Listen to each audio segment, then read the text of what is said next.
Tom Snyder.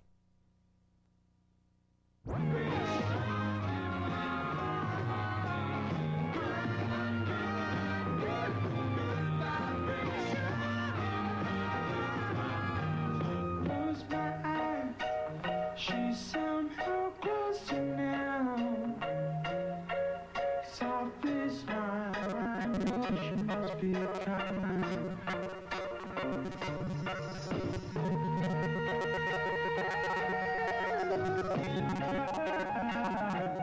She goes with me to a blossom. With me this morning is Carl Wilson, and it's a pleasure to have you with us. Thank you. Really mean that. Thank you. Listen, who created the sound of the Beach Boys?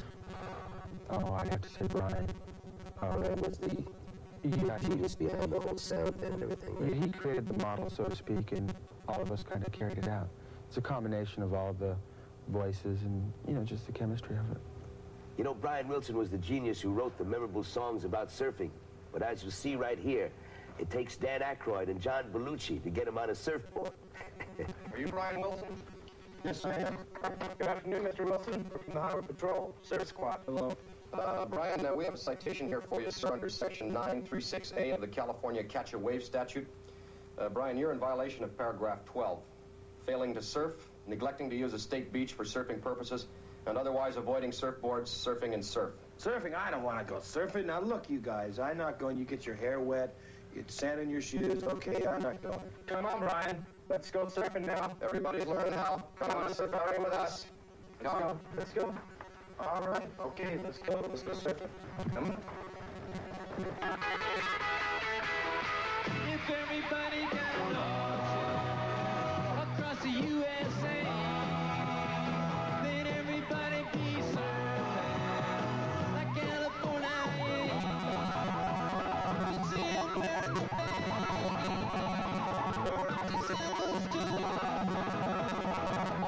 Bushy blonde hair, surfing USA. You catch them surfing down here.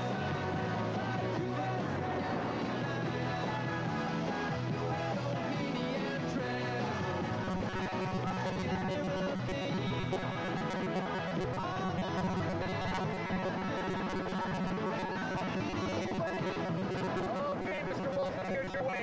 Go, but I haven't waxed my board yet. Should have thought of that sooner. Let's go. We'll all be planning on a road. We're gonna take real soon. One of my favorites that you sing is God Only Knows.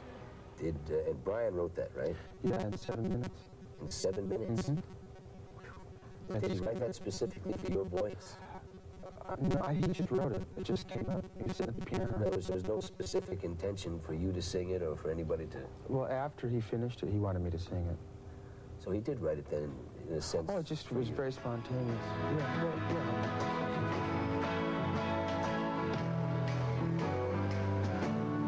I may not always love you, but I say I'm sorry, you'll never need to doubt it.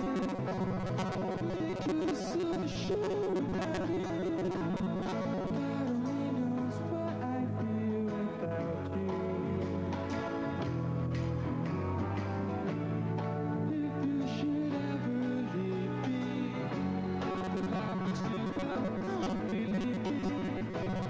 You could show nothing to me, so I could put everything. He knows what I'd be without you.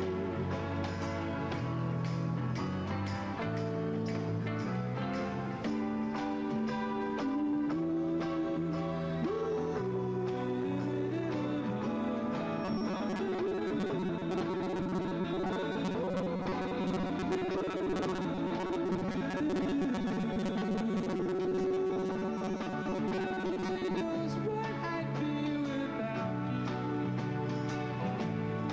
If you should ever leave me, life would still go on, believe me. The world could show nothing to me, so I could love everything to me. He knows what I'd be without you.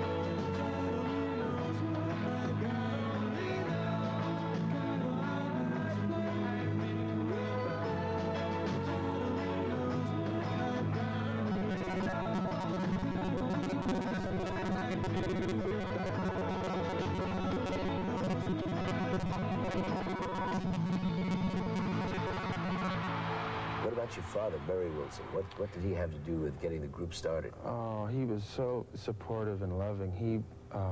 He gave up his business that he had at that time and just totally got behind us. Just and put all his cashed in, put all his money everything. in, everything. Just dropped it. Oh, it was so beautiful. And he was really the producer on our first records with Brian. Beach Boys sound is so unique, you know. How did you guys figure out how to put all those harmonies together and all, you know, did it come from the four freshmen and Chuck Berry and that type of thing? It's those two, how do you say, those two influences, really massive, you know, in the way Brian constructed things, because when he was 12 years old, he would do four freshman arrangements on the piano. And my mom, Dennis, and my dad sometimes, and Brian, all of us would sing these arrangements. He would change them around a little bit. And then we were all nuts. We were wild about Chuck Berry. You know what a thrill it was to hear his records. You know? Yeah, I know.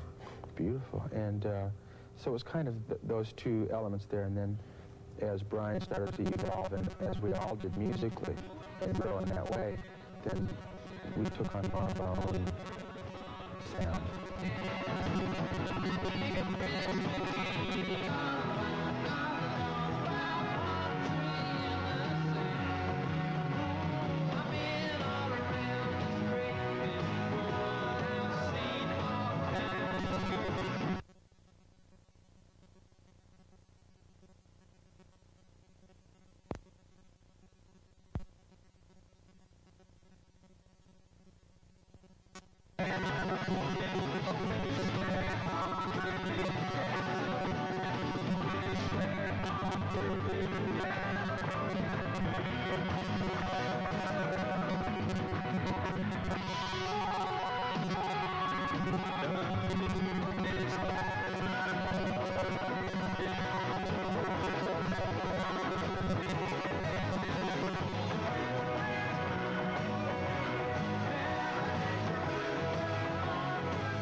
Personal question. How, being a Beach Boy, how has it really affected your life? Heavy. Yeah, amazing. It's been very beautiful. Extremely beautiful experience. It's been rough at times, too. I think that we're like lucky dogs, you know. It's a really tremendous opportunity. And it's tremendous pressures, too, though, isn't it? Yeah. Yeah, well, that's always commensurate with the, you know, with the upside as well, you know.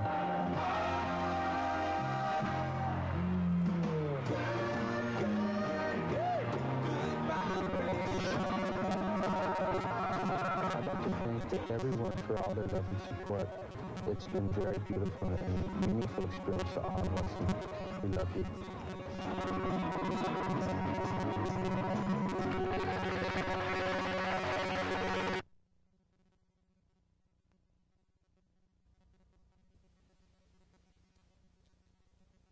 To hear the Beach Boys jam. Mary Alice Kellogg was with them.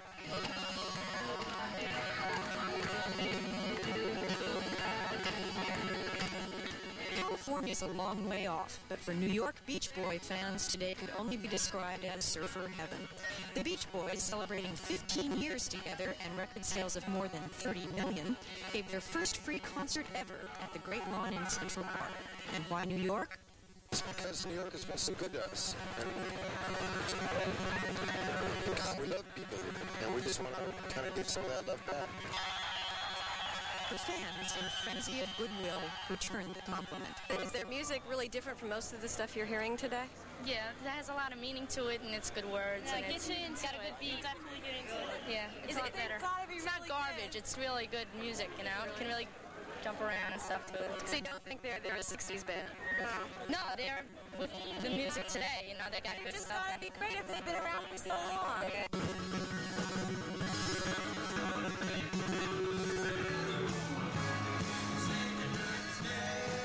What of the rumors that the group is breaking up? Fans can relax, the prognosis is good. We're family, you know, essentially. We have fights just like any family, you know, but somehow we compromise and get it together. Culturally, we're an expression of what's happening culturally in America through music. And so I think we'll be around for a long, long time, even after we're gone. And who is responsible for the Beach Boys being around in the first place? None other than their biggest fan, the model for that little old lady from Pasadena, their mother, Audrey Wilson.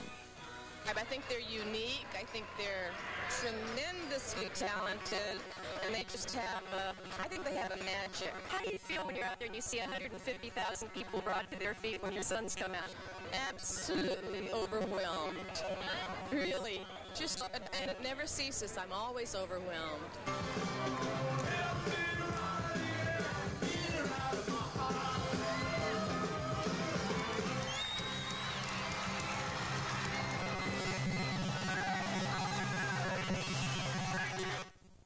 Some of the fans at the concert today had waited in the sun for more than 6 hours to hear the Beach Boys.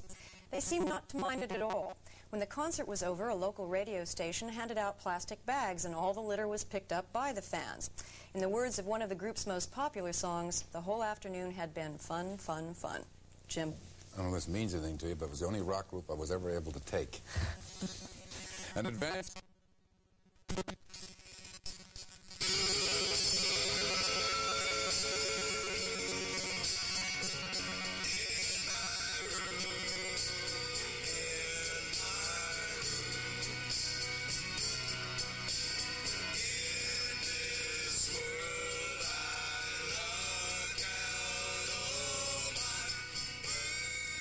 It was quite a concert, quite a crowd, too. The concert was presented, jointly with WNEW FM radio, and I have to say that the people were orderly. There was no trouble reported. I didn't see any while I was there. There were a few cases of minor heat prostration, but nothing serious. And as for the crowd, it's the greatest thing I have seen since the last annual meeting of Grimsby's Groupies. Bill? Hurricane Anita. 50s, when if we weren't struggling with multiplication tables, we were learning the finer points of the mashed potatoes, and most of our adolescent adulation was squandered on the Beach Boys.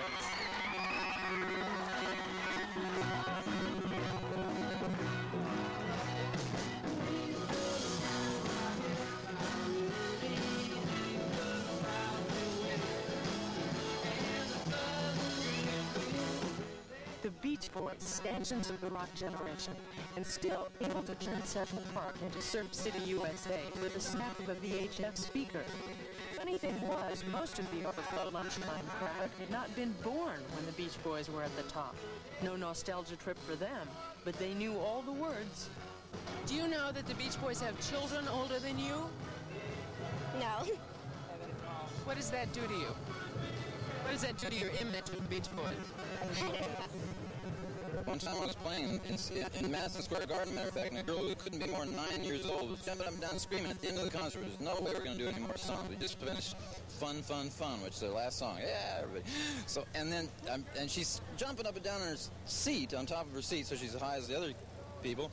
9 years old, and she says, "Play Surfin Safari." And that was recorded before she was born. That was pretty far out. How does that make you feel? Makes me feel like we're doing something right. That's Mike Love, lead singer and folk hero of yesteryear. He and the Wilson brothers and their buddy Al Jardin on rhythm guitar had gone through some changes. There wasn't a surfer shirt or Woody in sight. They're into transcendental meditation now and other cosmic phobias these days. Does it show in their music? The thing is about our music, it's always been, all the songs have been different, which means that you can listen to the Beach Boys music for a long time and not be bored by the same kind of a sound. They're always different, you know, bar band, dude, you know, surfer girl, good vibrations, they're all different. And so that makes it lively, but there's always that harmony and that warmth that comes through. You know, more cosmic now.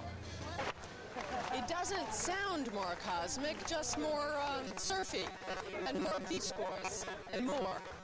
Mary Alice Williams, new center for. Hey, Surf's Up. Up next is... That story tonight. We'll have it for you tomorrow night.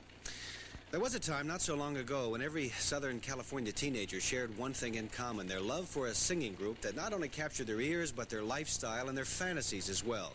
They were the Beach Boys, and as Judy Licht reports, they still are the Beach Boys, and thanks to WNEW Radio, that surf and sound filled Central Park today.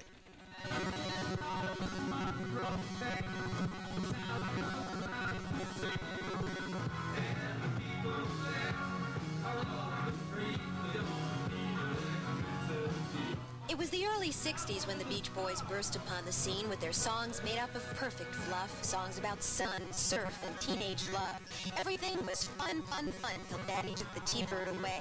And for the last 15 years, Brian Dennis and Carl Wilson, Al Jardine, and Mike Love have been making the perfect California rock sound. And today at Central Park, 125,000 young people showed up to rejoice in the early 60s sound and lyrics. It was as if the acid sound and the hard times of the later 60s and 70s never even happened. Many in the crowd weren't old enough to remember the Beach Boys the first time around, and the closest they'd ever gotten to surfing was a city skateboard. I got some older brothers and sisters, which is the reason why they're like my favorite group. You think their music still holds up today? Oh, yeah, I got all their tapes, all their new tapes, you know, of today and of, you know, way back then. What about you? What do you think of their music? How does it apply to your own life? Well, the only way I can hear it now, I don't have any older brothers and sisters, but I can only hear what they play now and their old stuff, and I love it. I do. Like their old stuff, I like their old stuff better than the stuff they put out now.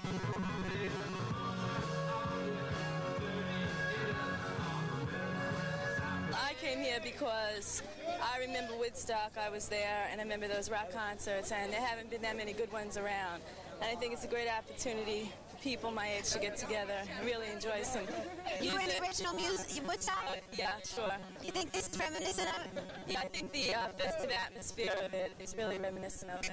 I can see by the crowd here that it's a lot younger than, a lot younger crowd. But the old people are here, too. You're the old people. I'm the old people, yes. Sneaking off on my lunch hour to watch the Beach Boys.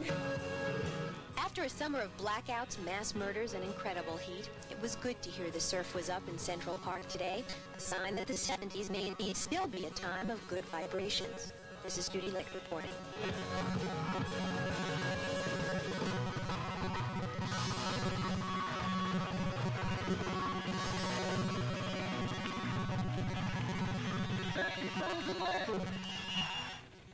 And there's our report for tonight. Bill Jorgensen for Channel 5 News, thanking you for your time this time.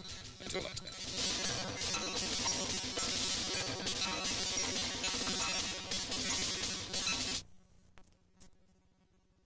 The great vibrations of the Beach Boys resounded once again today. It happened on the great lawn of Central Park in Midtown Manhattan.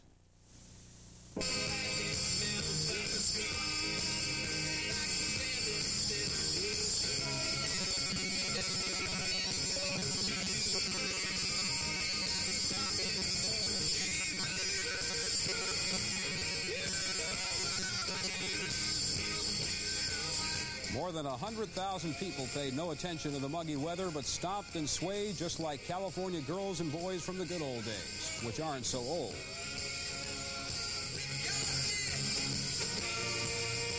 And that rhinestone cowboy, Glen Campbell, is in New York tonight for an engagement.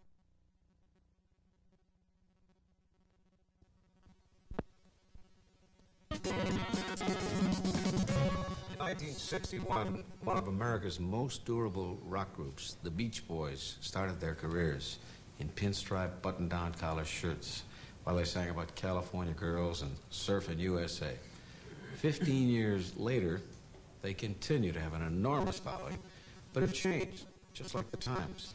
The group consists of cousin Mike Love, high school buddy Al Jardine, who both did our show recently, and the three Wilson brothers, Dennis, Carl, and our next guest. He's considered the formative genius of the group. He dropped out of the scene for about 6 years and has rejoined the group last summer. I'm delighted that he's making one of his first public television appearances on our show. Here is Brian Wilson.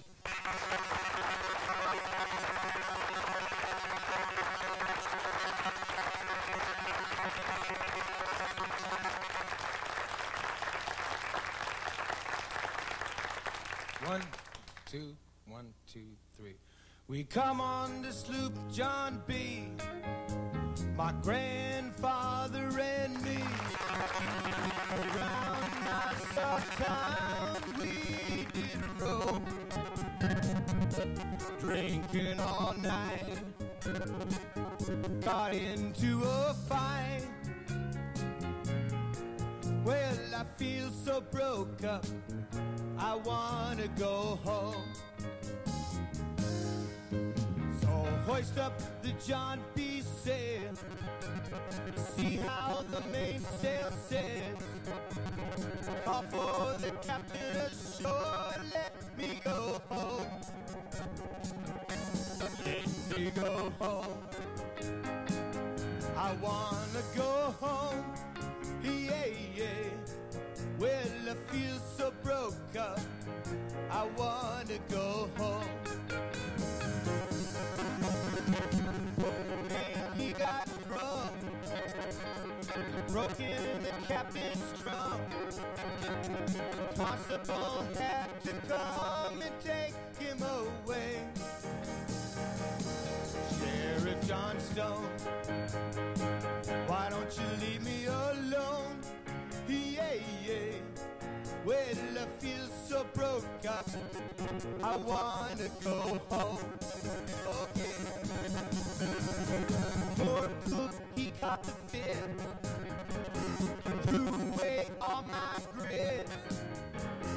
Then he took and he ate up all of my corn. Let me go home. Why don't you let me go home? Yeah, yeah. This is the worst trip I've ever been on. Yeah. Okay. Brian Wilson. We'll be right back, right after this.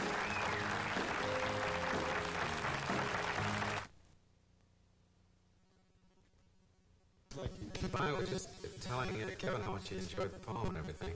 And you came up and visited with me a little before the show, and we weren't sure you wanted to talk at all. I'm pleased that you decided. Well, there's everybody, I think any human being has a little edge on his nerves. I mean, we're made up of chemicals, and those chemicals, vitamin B, a little lack of that, and the nerves start to jangle, and that's what's called nerves. Anyway, I have that, share that myself, so I ought to know about that. How have you been able to control it over the years period before the public?